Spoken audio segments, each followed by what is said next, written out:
ഇനി ഞാൻ തയ്യാറാക്കുന്നത് ഒരു വെണ്ടക്ക മസാലയാണ്. അതിന് വേണ്ടി ചട്ടിയിലേക്ക് കുറച്ച് വെളിച്ചെണ്ണ ഒഴിച്ച് കൊടുത്തിട്ടുണ്ട്. ഇനി ഇതിലേക്ക് കട്ട് ചെയ്ത സവോളയും ഒരു 10 വെണ്ടക്ക ചെറുതായി കട്ട് ചെയ്ത് ഇട്ട് കൊടുത്തൊന്ന് വഴറ്റിയെടുക്കാം. ചെറുതായി വന്നാൽ മതി. നമുക്ക് പാത്രത്തിൽ നിന്ന് കോരി മാറ്റി ഇതിലേക്ക് 1 സ്പൂൺ വെളിച്ചെണ്ണ ഒഴിച്ച് കൊടുത്ത് ഒരു 1/2 സ്പൂൺ ചെറിയ ജീരകം ഒന്ന് പൊട്ടിച്ചെടുക്കണം. നല്ല ടേസ്റ്റാണ്. നമുക്ക് ചോറിൻ്റെ കൂടെ ഇത് മാത്രം മതി കഴിക്കാൻ. എല്ലാവരും തയ്യാറാക്കി നോക്കണം. ഇനി ഇതിലേക്ക് ഒരു സവോള ചെറുതായി കട്ട് ചെയ്തതും 2 പച്ചമുളകും ചേർത്ത് ഒന്നും കൂടി വഴറ്റിയെടുക്കാം.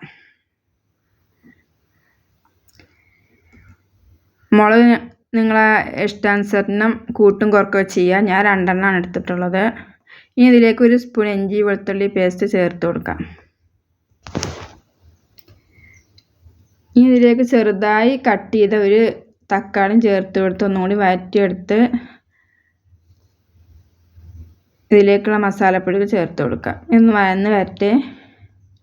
മൂടി വെച്ച് 5 മിനിറ്റ് തക്കാളിയൊക്കെ ഉടഞ്ഞു വരുന്നവരെ നമുക്കൊന്ന് വെയിറ്റ് ചെയ്യാം.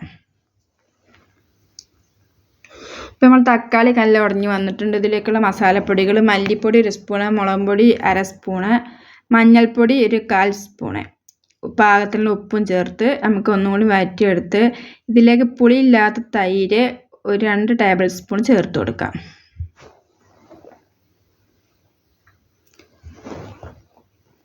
ഇതൊന്ന് മിക്സായി കൊടുക്കുക. ഇനി ഇതിലേക്ക് കുറച്ച് വെള്ളം ചേർത്ത് നമ്മളുടെ മസാലപ്പൊടികളും നമ്മളെ ഉള്ളി തക്കാളിയൊക്കെ ഒന്ന് വെന്ത് വരുന്നവരെ നമുക്കൊന്ന് വെയിറ്റ് ചെയ്യാം.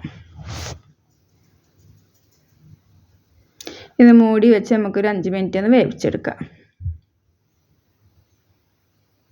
നമുക്ക് വഴറ്റി വെച്ച വെണ്ടയ്ക്കും സബോളയും ഇതിലേക്ക് ഇട്ട് കൊടുത്ത് 5 മിനിറ്റും കൂടി നമുക്കൊന്ന് ഈ മസാലയിൽ കിടന്ന് വെന്ത് വരണം. നമ്മളെ കറി റെഡിയായി. എല്ലാവരും തയ്യാറാക്കി നോക്കണം. എൻ്റെ ചാനൽ ഇഷ്ടപ്പെടുകയാണെങ്കിൽ സബ്സ്ക്രൈബ് ചെയ്യാനും ലൈക്ക് ചെയ്യാനും മറക്കരുത് പ്ലീസ്.